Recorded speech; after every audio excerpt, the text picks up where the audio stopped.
We spent 3 days on the Disney Treasure. That is the new ship from the Disney Cruise Line. It was my first time on a cruise ship ever in my entire life. Not just on the Disney Cruise Line, on any cruise ship ever. I have a lot of thoughts about that. I've got some tips for you if you're going on the Disney Treasure. I talked to so many people who make this ship run. Are you ready to get into it? Let's do it. Okay, so as I mentioned, the Disney Treasure is the brand new ship from the Disney Cruise Line. First thing I noticed as we were pulling into Port Canaveral is just how big these ships are in person. Yes, there are cruise ships that are bigger than the Disney Treasure, than any of the ships on the Disney Cruise Line. I am well aware of that. But for me, somebody who's never really seen a cruise ship up close in person as you're getting on the thing, I was just like, wow, this thing is massive. There are about a dozen decks on the ship. When you arrive, you go through a security line, kind of like you do when you're at an airport. So you don't just like walk on the ship. You do have to go through a line. You have to go through the customs procedure. They have to look at your passports, and they take your luggage and everything else. It shows up at your room later. But then when you actually get on the boat, they do this fun thing where they ask you your name, your family name, and they announce you as you get on the boat. Disney Treasure, please welcome aboard the Leshock family.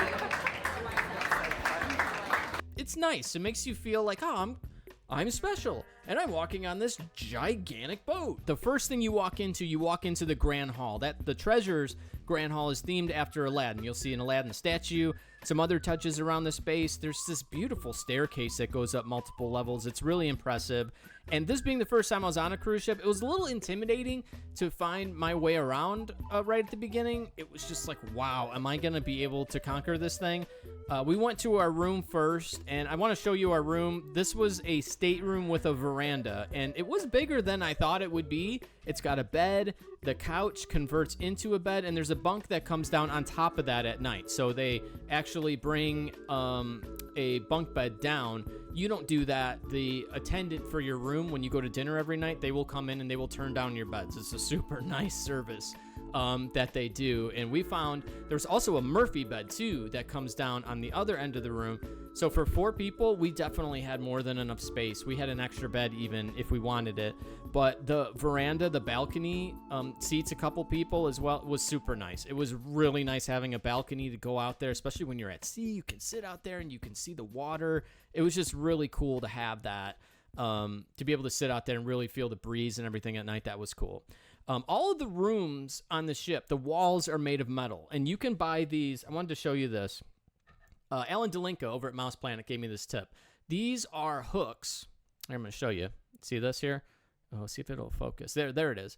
These are hooks that are magnetic, and they will stick to the wall. I'm going to show you 2 of them together. So just to show you, they are really strong, and you can stick these right on the wall of your room, and you can see pulling them apart. It's pretty difficult. They can hold a towel, they can hold a wet bathing suit. It just gave you, I got a handful of these, and it gave you even more space to hang things up at night when things were drying, or just to get things out of the way, like, oh, the clothes I'm going to wear. If I'm out of hangers, I can put them on these. And I got them on Amazon. They're relatively inexpensive. I can't remember what they were, but I'll post a link in the description below. So if you want to, I highly recommend these. I recommend getting something like this because it just gives you more. Even if you don't use all of them, it gives you some options in case you want to dry something when you're in your room.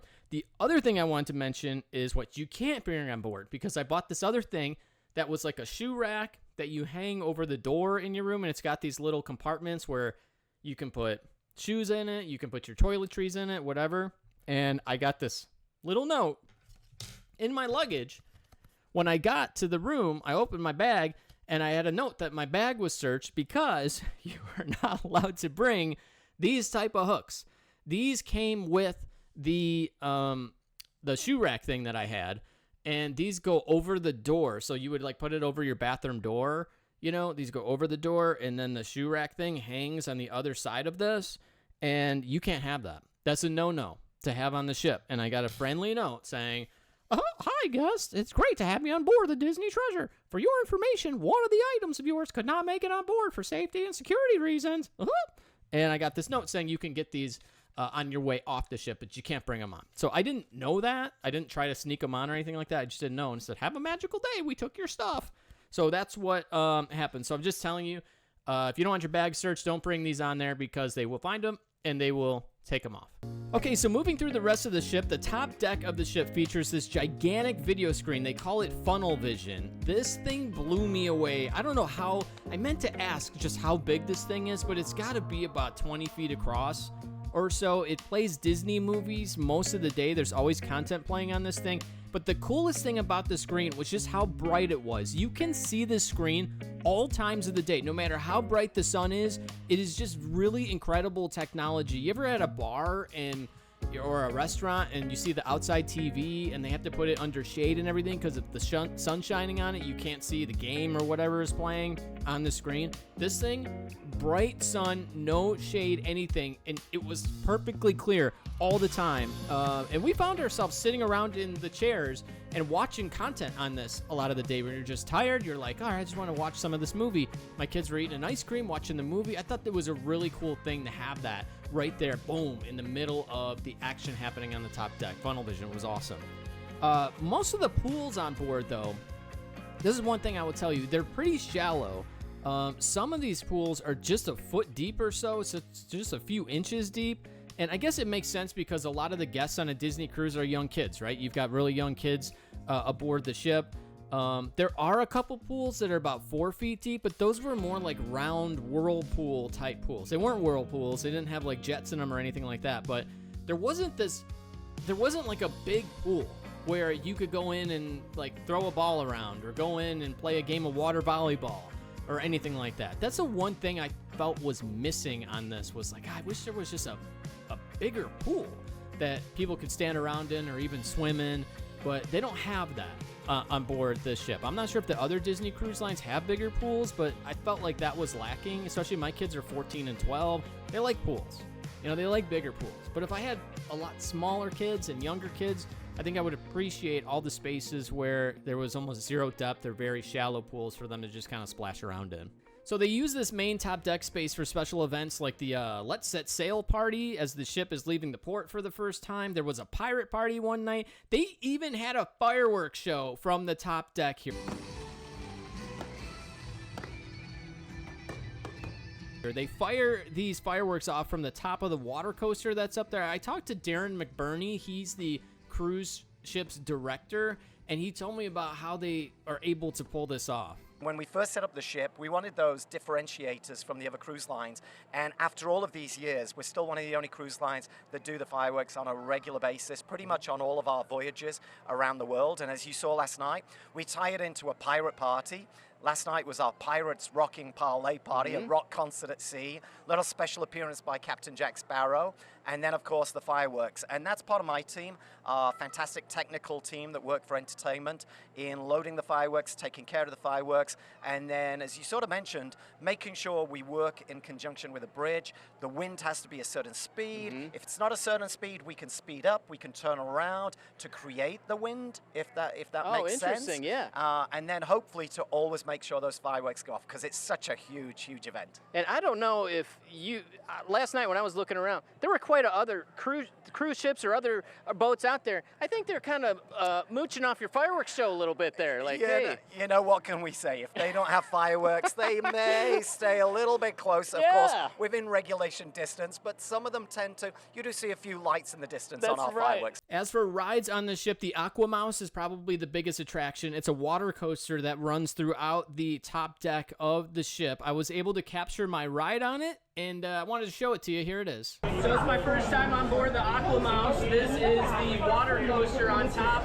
of the Disney Treasure cruise ship. If you've been on the Disney Wish, they also have an AquaMouse, but this show we're going to see in this is called The Curse of the Golden Temple, I believe, or The Curse of the Golden Egg is what it's called. So what's different, if you've been on water coasters before, you know the conveyor belt thing where you're sitting on this, it's pretty similar, but what Disney's done is they've created a tunnel on the way up, and there are video screens on both sides of you on the way up where they give you kind of the show. So you're going through a story as you're going through this. And if you've ever been on a water coaster before, you know they use water to propel you throughout the ride. So you're going to see this like avalanche of water come from behind me and absolutely soak me during this. At least that's what I suspect is going to happen. So here we go, going up the incline here. The golden egg is what you see from Mommy's curse. So you got that cool, we're picking up a little speed here. You got the old school Mickey animation. The other screen up here on your left. Oh, the temple's, I'm getting sprayed. I'm getting sprayed. All right, did not expect that coming. Here we go. Oh, there's darts coming out of the walls. Ah! Hey! I don't know why I'm freaking out because I'm about to get soaking wet. All right, we're still going up. There's another screen over here. Yep.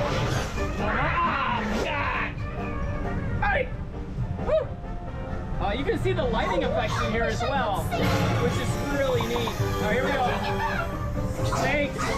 We got snakes that are spitting. The snakes are spitting. Ah. Another video screen in the temple. Oh, we got a mummy. Goofy. Oh, yeah. It's like they're based in the turkey here before you get onto the full ride. Oh, just. Yeah.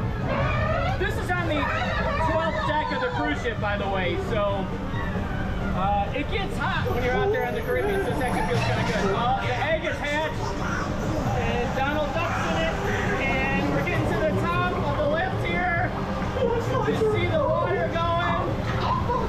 And we're going to be in a tunnel for quite a while, so it's going to get dark. Oh, come on. That's cold. Woo! All right, here we go, cooking through the tunnel. Ooh, we got some nice luminescence here. That's the sunlight coming through that hits those grooves that are colored. And we're still going, a little bit of a turn. Now we're going up. Oh, first launch. Here comes the water. Yep. Another launch. Here comes the water. Oh, I told you. Woo! And you can see through. Look at the ocean out the side here. Just spectacular. Oh, back in the dark. Woo! And that's it. So, you know, not the fastest. Oh, there's Mickey Minnie up there. And not the fastest of water coasters, but you're on top of a cruise ship, which is really cool. And the movie screen's really giving another touch. You got to be 42 inches to ride, 48 inches to ride by yourself, but definitely fun for all ages here. It is a Disney cruise after all. So Welcome back. if you head on a treasure and you try this out, let me know what you think. Moving around the rest of the top deck, you will find a drink station, all-you-can-eat soft-serve ice cream. Our kids obviously loved that. I may have had a couple ice creams as well throughout this, but I think my son topped out at about 19 or 20 ice creams. Every time I turned around, he was double fisting the ice cream like this. So, you know, vanilla chocolate swirl. There was also like a mango and blueberry flavor. You could get just as much as you wanted. As much ice cream as you absolutely wanted. There's a barbecue stand back there as well. I thought that was pretty good for being on a cruise ship. The barbecue was excellent. I love good barbecue. We got some great barbecue restaurants in Chicagoland. And this was good. It was very good. I thought it was tasty. And I just figured I would stop right here and just say how much food there is. There is so much food on the cruise ship. There's food by the pool. There's a massive buffet that is pretty much any kind of food you can want. You can eat as much as you want. There are sit-down restaurants for breakfast and dinner. I'll get into some of those. There's 24-hour room service. We did not test out the room service. If you want a Mickey bar, you have to get it via room service. You can call and ask for it, and they'll deliver the Mickey bar to your room. And all the food is prepared fresh on board, enough for about, 4,000 people this ship can handle. I talked to Graham McClure. He is the executive pastry chef for all of Disney Cruise Line. We talked to him in the Jumbo Suites section of the ship. This is where you can get more of the higher-end gelato and the really big desserts and things. And he talked to me just about how challenging it is to make sure that you have every ingredient on board you need, and they make almost all of this stuff fresh on the boat. Take a look. Sometimes what you think could work on land does not work on ships. For us, is obviously our ships are always traveling around the world. You know, Disney Wanderers now is in Australia, where I'm from. Or it could be the Dream was in Europe not long ago. So each country has different ingredients. So I always believe, you know, as we have very talented pastry chefs and bakers and chefs as well. We all have to understand this food science behind every ingredient, because, as you say, the ingredients that come on board is very different. So we have to understand this recipe that it works perfectly in America does not mean it's going to work perfectly in Europe or in Australia. So it's a very lot of trial and error, and in that sense. Obviously, there's a lot of logistics. especially when getting products on board with different ports as well.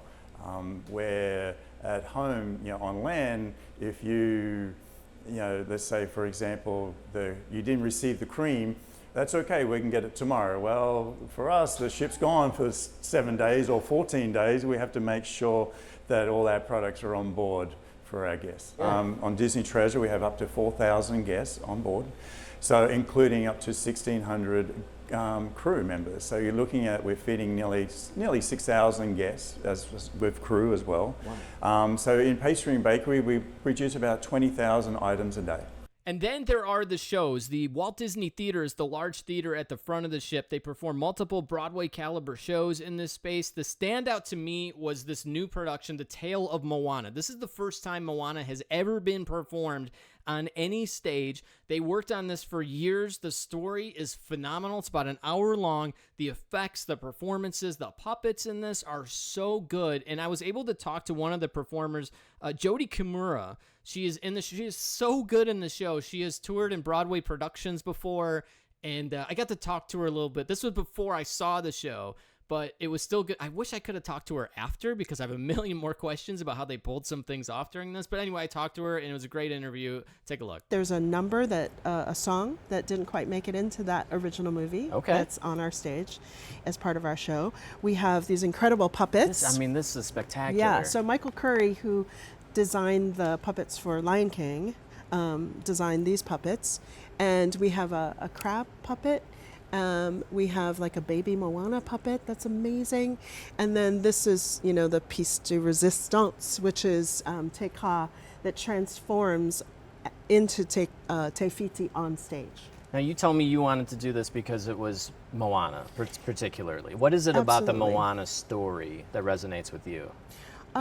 So for me to play Gramatala, just some history, I actually did the scratch in LA. I live in LA, so I did the scratch for the original movie in 2014. Wow. Yeah, so I got to sing a lot of the songs for them to sort of help them figure out the story. But for me to work, I'm from Hawaii, so to work with people on the creative team as well as on stage who are also from Hawaii is the first time in 40 years that I've ever had that experience. Wow. So that's really been special for me. And the story is just incredibly beautiful. It's about this young Polynesian girl who goes on a great ocean adventure to heal the world through love. As far as other things to do on board, there are tons of activities for kids to do. We didn't have time to get to all of them. My wife and kids went to see Moana 2 in one of the onboard theaters. That was playing pretty much all day. You could just go see Moana 2 once, twice, as many times as you wanted. I got to check out the Star Wars cargo bay. This is another area for younger kids to go in, and Star Wars characters just roam in and out of there. Chewbacca was in there when I paid a visit. Take a look. There Chewie, he is. how are you? Oh, man, look at this. This is an honor. We were interrupting Chewie, I think, when Chewie was working back there in the cargo bay. Yeah. Yeah. And so you're okay with all the kids running around through here while you're trying to do your work and everything? Yeah, okay, right. I feel like I would get annoyed, but Chewie's got a heart of gold, right? Yeah, Chewie's having a great time. That's good. That's great. Man, how tall is Chewie, would you say? Man, you got a duck in here when you walk through a little bit? Yeah, a little bit. That's great. So how often are characters wandering around through this They're space? all over the place. So Ray comes in here. Every once in a while you might see a stormtrooper or two, right, Chewie? Okay. Every once in a while. I mean, we have to be on our best behavior. Yeah. Right, yeah. And then not to That's mention right. outside of here and the rest of Disney's Oceaneer Club, we have all of our other Disney pals and friends that come and join us. The kids get to play with them, and they facilitate some really fun interactive experiences for the kids. Kids have to be just blown away when they walk in here. Like, I couldn't imagine. I was such a Star Wars fan growing up. Like, walking in here as a kid had to be. I didn't have anything like this when I was a kid, right? It was just the toys in my backyard. Right. It has to be cool for you guys. It's really such an adventure that the kids get to undertake every time that they come in. We also went up to the Hero Zone. We raced each other in the inflatable Incredicourse. I somehow managed to race through this without pulling a muscle. It was fun.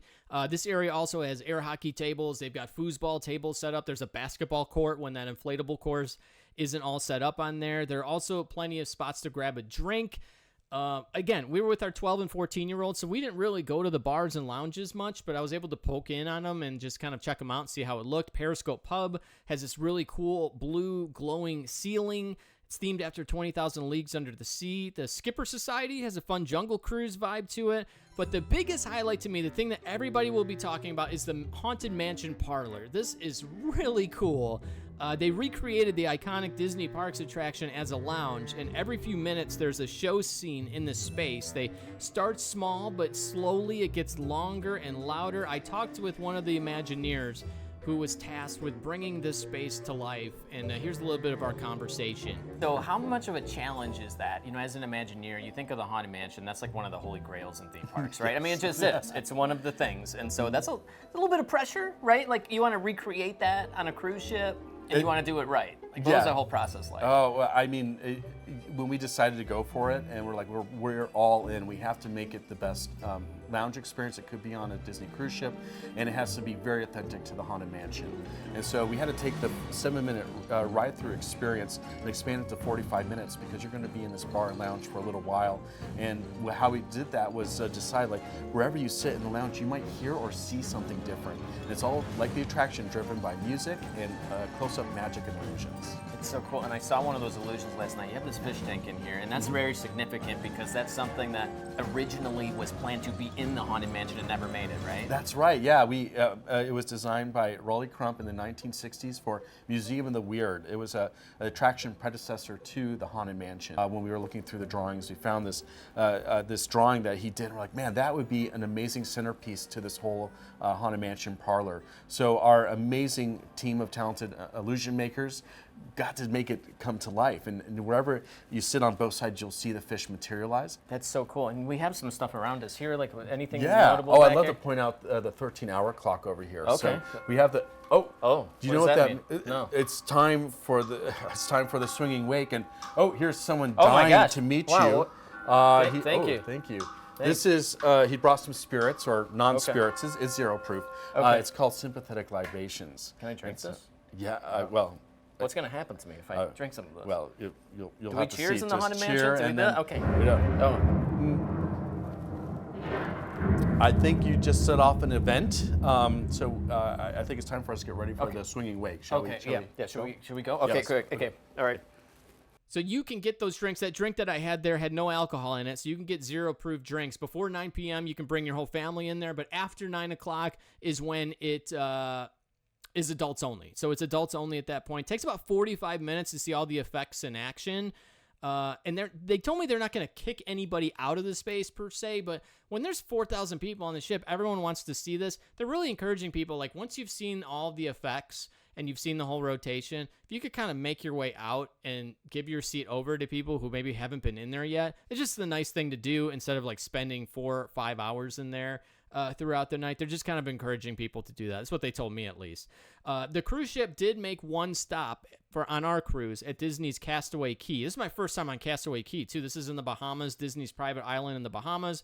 I was able to spend a few hours out there. Didn't take a lot of video when I was there just because I was kind of in a hurry. I was shooting things on the boat and then got to go there. There's this long, beautiful beach. You got a lunch buffet on the island. You can also do some snorkeling if you like. We're big snorkelers. We love snorkeling. And this brings me to another tip for you. If you are a snorkeling family, bring your own snorkel because you can rent snorkels on the island, but they are $44 per person per day. So you can imagine a family of 4, a family of 5, that adds up really quick. So you can bring your own snorkel and bring that to the island and use that. And finally, let's get to the restaurants. We were able to check out 3 of the sit-down restaurants while we were on the ship. The first night was the Worlds of Marvel interactive experience. And I've noticed some Disney fans who have been on these cruises have kind of given the Worlds of Marvel a hard time. And we loved the Marvel experience. The whole dining room is kind of themed with you feel like you're on one of these spaceships or in a Marvel sort of, I don't know, future. How do I even explain it? I don't know. You can see from the video kind of what it looks like, but you get this pillar thing put at your table, and then there's Marvel trivia that comes up, superhero trivia and things that comes up, and you answer on the pillar thing. My son loved that. My son and I were like geeking out on it. So I thought it was good, and I thought the menu was pretty good. I had a beef Wellington here, which is weird. I told people that, like, yeah, I had this great beef Wellington at the Worlds of Marvel. They're like, the Marvel place is serving beef Wellington? There was a lot of high-end things on most of the menus here, but we liked it. And there's also the Coco dining experience. The room for the Coco experience is so well designed. It really takes you out of a cruise ship. It makes you feel like you are in Mexico when you are sitting in this room. They do a show in the middle of the room as well. We only were able to see night 2 of the show. So I'm not sure if you see night 1 first, which you will if you go on like a 7-day. They'll schedule you to do a night 1 and a night 2, and the menu changes each time you go. But the story will make more sense at that point. When we were there, we're just hearing a lot of the music and everything else. The performers were very good. But there definitely is a performance during this with some music and everything else that's happening. So don't expect to go and have a quiet dinner here. There's going to be a louder performance, and the performers were really excellent. I recommend the enchilada appetizer. The enchiladas were outstanding. Also had a horchata, too, here, which was good. So, yeah, overall, I thought the food was excellent on board. I don't know what I was expecting on a cruise food. I guess I was just expecting, I don't know, average buffet style food. And I was really impressed considering, earlier we told you about how they're making a lot of this fresh on board. Almost everything, I think, is made from scratch on the boat. And it was really good food. I was really impressed with that. I guess that kind of sums up our whirlwind experience. It was only about 2.5 days that we were really on the ship. So it's hard for me to come across. A lot of people have asked me, like, well, what'd you think? Are you a lifelong cruiser now? I was so busy doing interviews, talking to people, kind of going around that I can't say I got the really full cruise experience. And that would be my recommendation to you. If you're going to do a cruise, you should do like a 7-night cruise. Because the 3-day cruise, while you can do it, if you really want to get the full experience, I felt like by the time I got acclimated to everything and learned how the ship worked and everything, we were like packing our bags and getting off the ship. I also think that the benefits of doing a longer cruise is stopping in more places. And while we did appreciate the things that were on the boat, we did realize that we're kind of a family that likes to explore places and see new places and go out and really experience what's going on there. So I think if we stopped in more places and were able to get off and go and do something, that would be valuable. So to me, I would like to go on a longer cruise where we could get off and do some things and actually see some other places. That would be neat. I can see why people really love going on cruises. I can see why, especially if you like food and drinks. I mean, there was so much food, guys. I mean, there was food everywhere at every turn. I felt like every time I was turning around, there was something else to eat.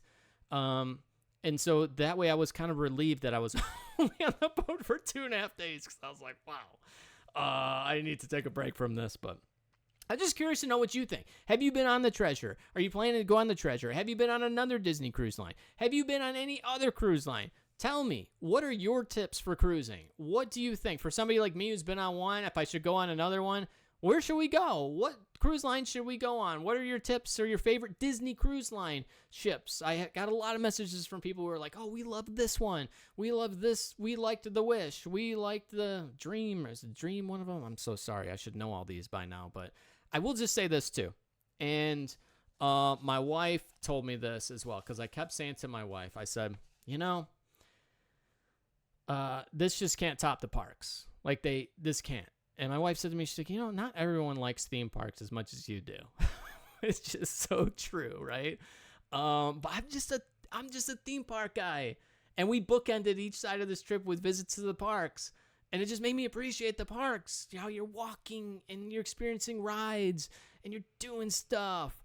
And you're not just sitting and eating the whole time. But anyway, I just was curious to know what y'all thought about that whole experience. And that's another thing.